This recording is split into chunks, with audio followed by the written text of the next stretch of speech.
Radhe Radhe. Welcome to my channel. मैं कुसुम मिश्रा। दोस्तों, आज बात करते हैं कि नाग पंचमी पर्व कब है और नाग पंचमी पर्व में किसकी पूजा होती है, इसका किससे संबंध है तथा जिनकी कुंडली में काल सर्प दोष होता है तो क्यों होता है और उसकी क्या पहचान है, क्या कुंडली में किस प्रकार का उसमें क्या वर्णन मिलता है, तब काल सर्प दोष होता है। और साथ में मैं ये भी बताऊंगी कि 12 कौन से नाग हैं जिनकी पूजा अर्चना करना चाहिए। और साथ में मैं ये भी बताना चाहूँगी इस वीडियो के माध्यम से कि दोस्तों, काल सर्प दोष अगर कुंडली में है तो किस प्रकार से हम घर में खुद ही उनकी पूजा कर सकते हैं जिससे कि हमें इसके परिणाम अच्छे मिलें।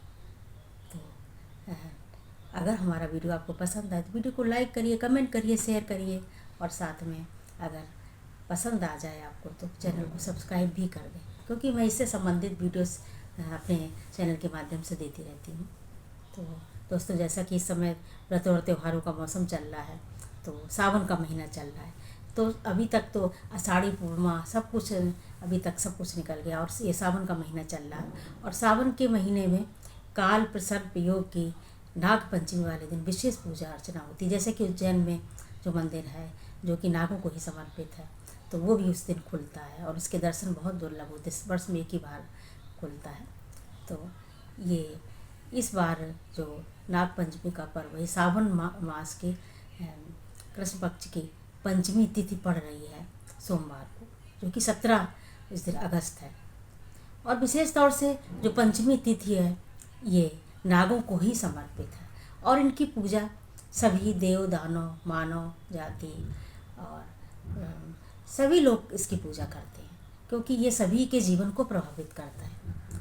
अब जैसे कि भगवान भोलेनाथ की हम पूजा करने जाते हैं, शिवालय जाते हैं, तो शिव जी के सर जो मस्तक पे ऊपर जो है शेषनाग, उनके गले में लपटे रहते हैं, तो वो शेषनाग जी ना होकर वासुकी जी हैं वो।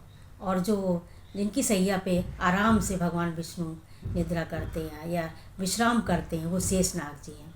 और वासुकी जी कौन है ये भी आपको मालूम होगा। वासुकी जी मनसा देवी जिनकी पूजा हरिद्वार में होती माता है, उनके भाई हैं और शिव जी के ये पुत्र हैं।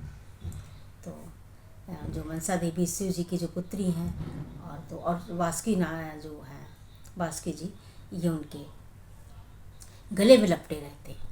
तो इनकी पूजा आराधना करने से वंश वृद्धि होती है और हमें ये सुरक्षा प्रदान करते हैं। तो इस प्रकार के जैसे कि एक और नाग हैं जिन्होंने जमुना जी में जो कालिया नाग थे, तो उन पे भगवान श्री कृष्ण जी ने नृत्य किया था और उनको अभय दान दिया था जीवन का, उनकी पत्नी के कहने पर, क्योंकि बहुत उत्पात मचाए हुए थे। तो उन्होंने उनको उनकी कहने से, उनकी पत्नी के कहने से उनको अभय दान दिया कि आप ये क्षेत्र छोड़कर चले जाइए। तो इस तरह से उनको जीवन दान दिया था। तो ये 4 नाग हो गए, और भी 8 नाग और भी हैं, तो इनका मैं बाद में वीडियो के लास्ट में बताऊंगी। तब तक आप चैनल पे बने ही रहिएगा, वीडियो देखते रहिएगा। तो ये काल सर्प योग कब होता कुंडली में, जब राहु एक तरफ होते हैं, केतु एक तरफ होते हैं, और इसके बाद में ये सारे जो बाद बाकी ग्रह हैं वो एक तरफ हो जाते हैं, तब काल सर्प दोष कुंडली में होता है। और कभी कभी आपने देखा होगा कि पूरी कुंडली में जो 5 ग्रह होने के बाद पूरा जो है खांचा जो 12 बने होते हैं, खाके बने होते, खाने बने होते हैं, वो खाली होते हैं और सिर्फ ये 5 ग्रह ही इसमें दिखते हैं। जब ऐसा हमें कुंडली में दिखाई पड़े तो समझ लेना चाहिए कि कुंडली में काल सर्प दोष है। तो इनकी पूजा के लिए लोग उज्जैन जाते हैं और जो त्र्यंबकेश्वर में भी जाते हैं, आज जगह पूजा करते हैं, पंडित जी को बुला के पूजन कराते हैं, परंतु सबके लिए संभव नहीं है। तो उनको क्या करना चाहिए, तो घर में ही पूजा कर सकते। कैसे कर सकते हैं कि जैसे ये नाग पंचमी आ रही है, तो इस दिन नाग नागिन का जोड़ा बनाएं। और किस चीज़ से बनाएं, जौ के आटे से अथवा काली मिट्टी से बना करके चौकी पे, लकड़ी की चौकी पे उसको विराजमान करें, उनको उनका पंचोपचार से उनकी पूजा करें। और उसको पूजा करने के बाद पलाश के पत्ते में रख करके और पलाश के पत्ते से ही ढक करके उसको बहते हुए जल में उसको प्रभावित कर दें और 5 अंजुल जल उनकी तरफ, फिर उनको तरफ बढ़ा दें। इस तरह से उनको कर दें जिसमें कि वो आगे बढ़ते चले जाएं। उनको प्रणाम कर लें और ये बोलें कि हमें इस दोष से मुक्ति दें और हमें सुरक्षा प्रदान करें। इस तरह से प्रार्थना करना चाहिए। तो एक तरह की तो ये पूजा हुई। और दूसरी तरह की पूजा मित्रों कि चांदी के नाग नागिन का जोड़ा बनवा लें चांदी का, और उसका जो सर है वो उठता हुआ होना चाहिए, ये नहीं कि लेटे नहीं होना चाहिए। और जैसा कि मैंने पहले बताया, मैं बताना भूल गई हूँ कि जो नाग नागिन का जोड़ा बनेगा उसमें नाग, जैसे हम बता देते नाग नागिन का जोड़ा बनाओ तो लोग एक जैसे बना देते, पता ही नहीं चलता कौन नागिन है कौन नाग। तो नाग थोड़ा तंदुरुस्त से, मोटे से, बड़े से होना चाहिए। और जो नागिन है वो पतली छरही सी, मतलब छरछरी सी, सॉरी गहरे बदन की, दुबली पतली, जैसा कि आज के समय फैशन चल रहा है, उस टाइप की होना चाहिए, इसमें पता चले दोनों। और उनका भी सर उठा हुआ होना चाहिए। और वैसा ही ये जो चांदी के बनवाएंगे उनमें भी उनका सर उठा हुआ होना चाहिए। तो उनको क्या करना चाहिए, किसी प्लेट में रख के और उसमें जल भर देना चाहिए। और हर सोमवार के दिन, ये सावन मास के पंचमी तिथि से आपको प्रारंभ करना है, नाग पंचमी पर्व वाले दिन से ही, और पूरे साल हर सोमवार के दिन तो उनका पानी बदलना है आपको। और पानी बदलने के बाद उन पर दूसरा पानी फिर जल भर करके और उन पर जल छिड़क देना चाहिए। ये क्रिया पूरे साल करना चाहिए। अब जैसे कि महिलाओं के ऊपर है, तो उनको जैसे नहीं उनको पीरियड के समय की कर पा रही हैं, तो घर में का कोई भी मेंबर उन पर जल छिड़क सकता है। और अगर बाई चांस आप कहीं जा रही हैं, घर में 2-4 दिन नहीं है, तो भी उनको जल में ही उनको लेटे रखना चाहिए। तो जल में रखे रहेंगे तो इसमें कोई दिक्कत नहीं। तो इस तरह से उनको रखने देना चाहिए जल में।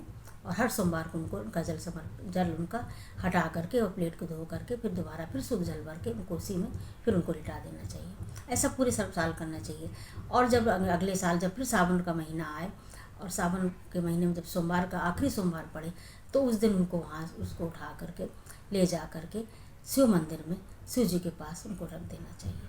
तो इससे आपको काल सर्प दोष में पूरा उनसे आपको राहत मिलती है। तो ये रही हमारी जानकारी। और इसके बाद जैसे कि अब हर जो ये सब कुछ नहीं और नाग पंचमी दिन पूजा करना चाहते तो उनको दरवाजे पर दोनों साइड में 12 नाग बनाने चाहिए। एक तरफ 7 एक तरफ 5 बना करके घी से अथवा काला कोयला मिल जाए अथवा चंदन से बना के उनको धूप दीप नैवेद्य समर्पित करना चाहिए। कच्चा दूध समर्पित करना चाहिए। लावा जो होता है अथवा कहीं कहीं चना और गेहूँ बॉयल करके वो भी उनसे भोग लगाया जाता है। तो और इस तरह से पूजा करना चाहिए, क्योंकि नाग की पूजा बहुत ही शुभता वाली होती है, इससे वंश वृद्धि होती है। तो ये अवश्य करना चाहिए पूजा। तो ये तो सभी को करना चाहिए पूजा, ये काल सर्प दोष हो अथवा नहीं हो। ये एक पर्व सा होता है कि जिसमें कि नाग की पूजा की जाती है। तो नाग हमारी वंश वृद्धि करते हैं, हमारी सुरक्षा करते हैं। तो इस तरह से करना चाहिए।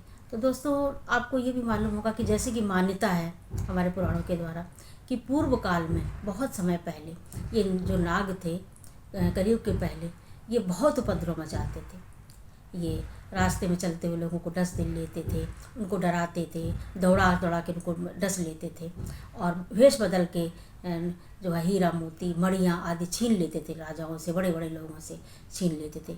परंतु जब ये पांडवों में जब उन्होंने यज्ञ कराया जन्मेजय जी ने, तो उसमें आके सब उसमें भस्म हो गए। तो कुल 12 नाग उसमें बचे थे। उनमें से जैसे कि बासुकी जी हैं, शेषनाग जी आदि बचे थे। उन्होंने मानव जाति को ये वचन दिया कि हम अब सताएंगे नहीं, किसी को परेशान नहीं करेंगे। तो आप लोगों ने खुद ही देखा हो कि कलयुग में इस समय जो इस समय चल रहा है कलयुग, तो इसमें नाग किसी को डसते नहीं अपनी तरफ से। वो तभी डसते हैं जब उन पर पैर पड़ जाए तो उनको तुम मारो पीटो, उनको जला दो या कुछ कर दो, तभी डरते, वरना वो अपने रास्ता बदल के चले जाते, वो मानवों को परेशान नहीं करते। ऐसा आपने अक्सर देखा होगा। तो ये रही जानकारी। अब मैं ये बताना चाहूँगी कि ये शुभ मुहूर्त कब है इस बार पूजा का, और ये कौन से 12 नाग हैं जो अभी भी जीवित है और उनकी पूजा अर्चना वंदन अवश्य करना चाहिए। तो इस बार सावन मास में जो कृष्ण पक्ष की पंचमी तिथि में जो शुभ मुहूर्त है वो प्रातःकाल सोमवार के दिन पंचमी तिथि वाले दिन प्रातःकाल 5:51 से प्रारंभ होकर ये 8:29 तक इसकी पूजा आराधना कर लेना चाहिए। अब जैसे कोई लेट हो रहे हैं, समय नहीं कर पा रहे हैं किसी कारणवश, तो 10 बजे तक अवश्य पूजा कर लेनी चाहिए। और इसके बाद मैं ये बताना चाहूँगी 12 नाग कौन से हैं। तो 12 नाग हैं जो अभी भी हैं, जीवित हैं, और उनकी पूजा आराधना करना चाहिए, जो कि हमारी वंश वृद्धि करते हैं, हमें हमारी सुरक्षा करते हैं। तो वो नाग हैं अनंत, बासुकी, नंबर 3 विशेष नाग, पद्म, कंबल, करकोटक, अश्वत्थ, धृतराष्ट्र, शंख, पाल, कालिया, तक्षक और पिंगल। ये 12 नाग हैं जिनकी पूजा आराधना होती है। तो मेरी जानकारी आज की इस वीडियो की यहीं तक। आई होप आपको पसंद आई होगी। अगर आपको ज़रा भी हमारी जानकारी पसंद आई तो वीडियो को लाइक करिए, कमेंट करिए, शेयर करिए और सब्सक्राइब भी कर दें। तो मिलते हैं नेक्स्ट वीडियो में। तब तक के लिए आप सभी से राधे राधे। आप लोग स्वस्थ रहिए, मस्त रहिए और सारे वीडियो हमारे देखते रहिए। जय श्री राधे, जय श्री कृष्णा। धन्यवाद बहुत बहुत।